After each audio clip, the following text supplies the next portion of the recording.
Summary of Atomic Habits by James Clear. Introduction. If you're looking to get your life back on track, then Atomic Habits offers an easy framework for improving your life every day. James Clear, one of the world's leading experts on habit formation, reveals strategies to help you form good habits and break the bad ones. You'll also learn to recognize how tiny daily habits can have an incredible impact on your life and your future. If you find that you struggle to change your habits, the problem isn't you, but your system. You see, your brain is wired to complete activities that are both easy and provide immediate gratification. Luckily, James Clear provides a proven system that will help you change your habits and take your life to new heights.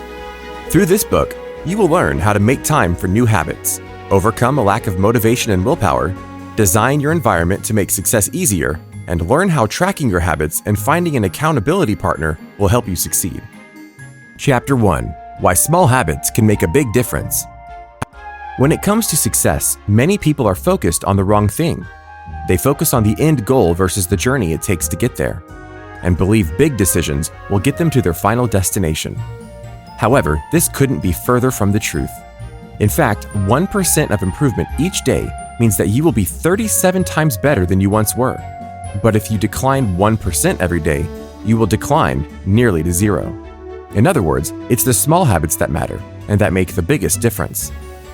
For example, a plane traveling from Los Angeles to New York requires a specific degree of direction to get its final destination. Imagine if the pilot adjusted its course just 3.5 degrees south. This may look like nothing to the average observer. The adjustment is so small, many people wouldn't even notice. Of course, upon landing, the passengers would notice a big difference. That small course adjustment would change their final destination from New York to Washington, D.C. We don't typically notice tiny changes because the impact is not seen immediately. The impact may not be seen for months or even years, but the results can be enormous. For instance, eating a slice of pizza certainly won't make you unhealthy. However, if you eat a slice of pizza every night for dinner, then you'll likely see a change in weight over the course of a year. Similarly, taking a 30-minute yoga class one day won't immediately make you in shape. Instead, it's small habits over time that compound into major results. Results in life are a measure of habits. The net worth of a person is simply a measure of their financial habits. Similarly, a person's health is a measure of their daily habits of diet exercise. Time magnifies the margin between success and failure, which is why our daily choices have a greater impact than we realize. If you want to predict where you will end up in life, then simply follow the curve of your daily choices. Bad habits can affect us just as easily as good habits can build us up. This is why it's important to understand how you can design your daily habits to your advantage. The key is to make tiny changes in your behavior, which when repeated over and over, will become habits that lead to big results. Chapter 2. How habits are formed. How many times do you begin a good habit, like exercise or meditation, only to find that after a few days or weeks, it's only become a real hassle? Habits are a challenge to change because many people try to change them the wrong way or try to change the wrong things. To change our habits, we must first understand how habits are formed. The process of habit building can be classified into 4 steps: cue, craving, response, and reward. Think about what you do when you first get into your car. You probably put the key into the ignition, put on your seatbelt, check your mirrors, and then head on your way. You don't even think about the process, you just do it. It's a habit that you've repeated so many times that it's become instinct and happens automatically. So how are habits formed? Habits begin with a cue or a trigger to act. For instance, getting in your car cues you to perform an action that will get you from one destination to the next. The second step is craving for a change in state. In this case, you want to go somewhere. Your response is to put the car in drive and go. The final step is the reward, a feeling of relief or comfort that comes from arriving at your destination safely. This habit loop can be applied to many habits that you complete daily. For instance, brushing your teeth in the morning. Your cue might be eating breakfast or drinking coffee, triggering a craving to feel fresh and clean. Your response is to head to the bathroom sink and prepare your toothbrush. Your reward is a mouth that feels fresh and makes you ready to take on your day. The cue always triggers a craving, which motivates a response. Then a reward is provided, satisfying the craving and becoming affiliated with the cue. Our behaviors are driven by a desire to solve a particular problem, which is a part of the cue and craving phase of the habit loop. For instance, the problem phase might include the cue of your phone buzzing with a new text message. The craving is that you want to learn the contents of that message. Then comes the solution phase. You respond by grabbing and unlocking your phone. The reward is satisfying the craving to read the message. Of course, these habits aren't all that bad. However, when we adopt unhealthy or bad habits, we see the effects years later, and the habit becomes harder to break. That's why it's important to understand the habit loop, so you can learn how to replace your cues, cravings, responses, and rewards, create better habits. Let's see how you can begin creating better habits. Chapter 3. Make it obvious. When it comes to cues, such as the buzzing of our phone or the drinking of coffee, we are prompted to check our messages or brush our teeth. But once you understand how our actions can be influenced by certain stimuli, you can learn how to manipulate your cues to implement better habits. For instance, Anne Thorndike, a primary care physician at the Massachusetts General Hospital in Boston, believed she could improve the eating habits of thousands of hospital staff and visitors simply by manipulating their environment. She decided to replace soda with bottled water in the refrigerators next to the cash register. But she didn't stop there. She added bottled water to every drinking station across the cafeteria. Over 3 months, the number of bottled water sold increased by 25.8%, while soda sales dropped by 11.4%. By making simple adjustments, people made healthier choices because the cue to drink water was more prevalent than soda. You see, the most powerful sensory ability in humans is our vision. The human body contains almost 11 million sensory receptors, and almost 10 million are dedicated to sight alone. In other words, visual cues are among the highest motivation for behaviors. Therefore, a small change in what we can see can lead to a big change in what we do. Luckily, we can design our environments to our advantage. But how? Let's say you want to create a habit of practicing guitar. You'll be far less likely to practice if you keep your guitar locked away in a box in your closet. Instead, you should place your guitar somewhere easily seen, like the middle of a room. If you want to eat healthier, place snacks on the counter in plain sight instead of hiding somewhere in the pantry. Want to work out more? Simply put your workout clothes and sneakers out the night before, so when you wake up, you can see them. Creating visual cues can bring attention to your desired habit. Additionally, you can create desired cues by practicing implementation intentions. This simply means that you make a plan beforehand of when, where, and how you are going to accomplish something. When you create a plan, you are more likely to stick with your habits. For instance, a study of voters in the United States found that citizens who were asked, "At what time will you vote?" and "How will you get to the voting station?" So instead of telling yourself that you're going to exercise more often, set a plan and say, "On Monday, Wednesday, and Friday, I'm going to go to spin class after work." And then pack a bag with you to bring for work and leave it in the front seat of your car so it stays in plain sight. Chapter 4. Make it attractive.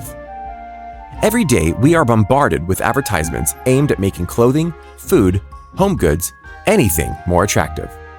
Society is filled with highly doctored versions of reality as we engineer our photographs with ideal lighting, photoshopped edits, and exaggerated features to make products more appealing and attractive to consumers.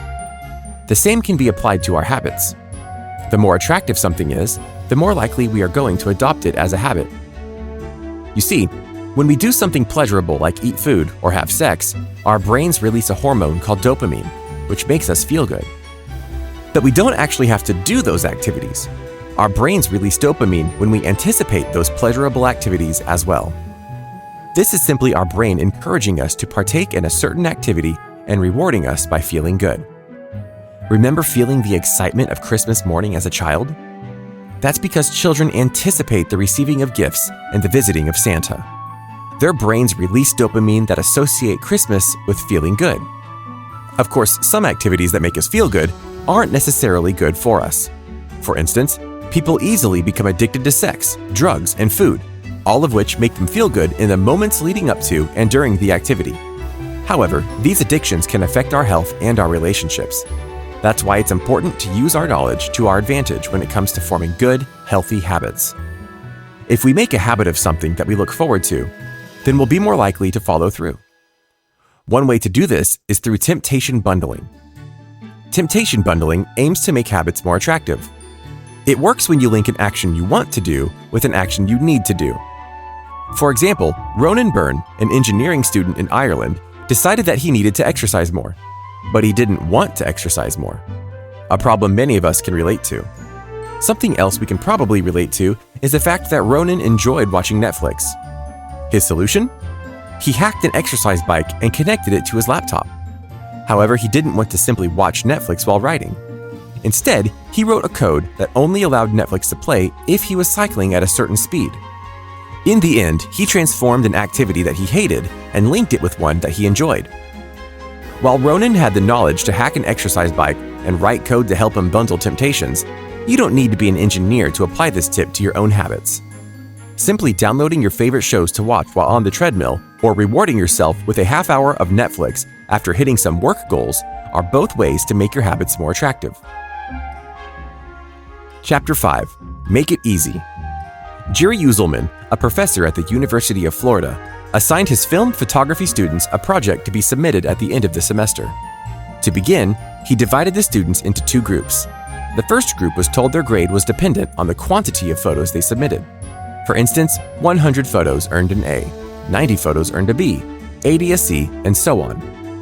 The second group, however, would be graded on the quality of just one photo. Which group do you think earned the better grade at the end of the semester? The quantity group. But why? You see, the quantity group was able to hone their skills in the process of creating hundreds of photos, whereas the quality group spent their time making just one photo perfect. This concept can be applied to our habits as well. Often, people are too focused on figuring out the best approach, so they never take action. They may research, plan, and strategize, but never act on the habits they wish to create. Therefore, the key to mastering any habit is to stop worrying over how long it'll take to form a new habit. Instead, make it easy and simply do it. As humans, many of us are motivated to do what is easy. The more energy a habit requires, the less likely we are to repeat it. Of course, making a hard habit easy might seem impossible, but there are many tips and tricks to make even the most difficult habits easy. For instance, the habit of sending cards for celebrations, birthdays, condolences, etc. is a nice habit to have, but the effort of going out to the store, picking one out, writing a message, and finally sending it out creates friction and makes us less likely to do it. However, the author's wife has created a hack to make a habit of sending cards a bit easier. By buying cards in bulk and storing them in the house, the author and his wife are far more likely to follow through with sending cards. They made the process easy. No longer do they have to go through the effort of going to the store to buy cards. You can use this tool to stop bad habits as well. The best way to break a bad habit is to make it impractical to do. For instance, if you want to break the habit of watching TV when you come home from work, then unplug the television and take out the batteries to the remote. You'll be far less likely to go through the effort of turning on the TV and spend your time forming a new, healthier habit. Another way to make the habit forming easy is through the 2-minute rule. The basis of the rule is to start small and make the habit easy to start. For instance, instead of telling yourself that you need to study for a class, you can start with the basics and tell yourself to open my notes. Or maybe you want to make a habit of doing some yoga after work. Instead of saying, I need to do 30 minutes of yoga, tell yourself, take out my yoga mat. By breaking down the habits into simple steps, you make the habit easier to form, which means you'll be more likely to form long-term habits. Chapter 6. Make it satisfying. The last step in making a long-term habit is to make it satisfying. Successful companies understand this concept and use it to their advantage. For example, toothpaste manufacturers saw great success when they added mint to their products. Mint allowed people to enjoy the act of brushing their teeth because it led to a satisfying, minty fresh feeling. If an experience isn't satisfying, it may not be repeated again. In the 1990s, Stephen Luby worked in a neighborhood in Karachi, Pakistan, as a public health researcher. During his time there, Luby achieved a 52% reduction in diarrhea among the local children. In addition, pneumonia rates dropped by 48% and skin infections by 35%. How did he achieve this? By introducing good soap. If you grew up in a westernized society, then you understand the importance of hand washing as a basic hygiene skill. Of course, the locals of the Pakistani neighborhood understood this as well, but they failed to create a healthy habit of washing hands. Luby recognized the need for the good soap and made the act of hand washing a satisfying experience. So he partnered with Procter & Gamble to introduce a premium soap to the neighborhood. Seemingly overnight, hand washing became satisfying. The new soap lathered well and smelled nice. People now enjoyed the pleasurable experience and made a habit of washing their hands. While washing our hands or brushing our teeth brings immediate satisfaction, many other habits don't. This is called a delayed reward environment. For instance, we go to work every day, but the reward of receiving a paycheck might not come until the end of the month. Similarly, you may start going to the gym every morning, but you won't see the reward of weight loss and toned muscles until weeks or even months later. On the other hand, habits that result in immediate satisfaction might see delayed consequences. This is why people still smoke when they know the risks could cost them their lives. The consequence of cancer might not come until 20 years later, but at the moment it relieves stress and satisfies that nicotine craving. Because of these delayed consequences and delayed rewards, it's important to attach immediate gratification to habits you wish to pursue. For example, the author tells about his friends who wanted to kick the habit of going out to eat so they could get healthier and save more money. They opened a savings account they named Trip to Europe. And every time they avoided a meal out, they transferred $50 to the account. Seeing the money go into the savings created a sense of immediate gratification, so it encouraged them to keep up the habit. They made their habit satisfying, and eventually, they saw long-term rewards when they saved enough money to book their trip. Chapter 7. The Importance of Habit Tracking. Kicking a bad habit or implementing a good one can be hard. While it's satisfying to make progress, sometimes that satisfaction is delayed, causing us to give up on those healthy habits. Additionally, we crave visual evidence of progress, which we don't always see when kicking habits like smoking. Luckily, there are ways to measure your progress visually by implementing habit tracking. Habit tracking is a simple but effective technique to ensure that you are staying on track. This technique is nothing new, however. In fact, Benjamin Franklin successfully tracked his habits, who, at the age of 20, started carrying around a booklet everywhere he went. In this booklet, Franklin recorded each time he adhered to his 13 personal virtues. His virtues consisted of activities to avoid, like frivolous conversations, but also included things he should do every day, like always do something useful. Each night, Franklin would record his successes, making a visual diary of his healthy habits. The most simple technique is to use a calendar to cross off when you completed your desired daily habits. When you track your habits through a calendar or a diary, you will find that you are more likely to adhere to those habits. Tracking is not only obvious and creates a visual measure of your progress, but it's also an attractive, satisfying habit. At the end of the day, when you've accomplished whatever it is you aim to accomplish, you'll feel a sense of anticipation in the action of crossing off each day. Research has also shown that most people who track their progress on goals like weight loss, lowering blood pressure, or quitting smoking are more likely to improve than those who do not. Additionally, having an accountability partner or implementing a habit contract can change everything.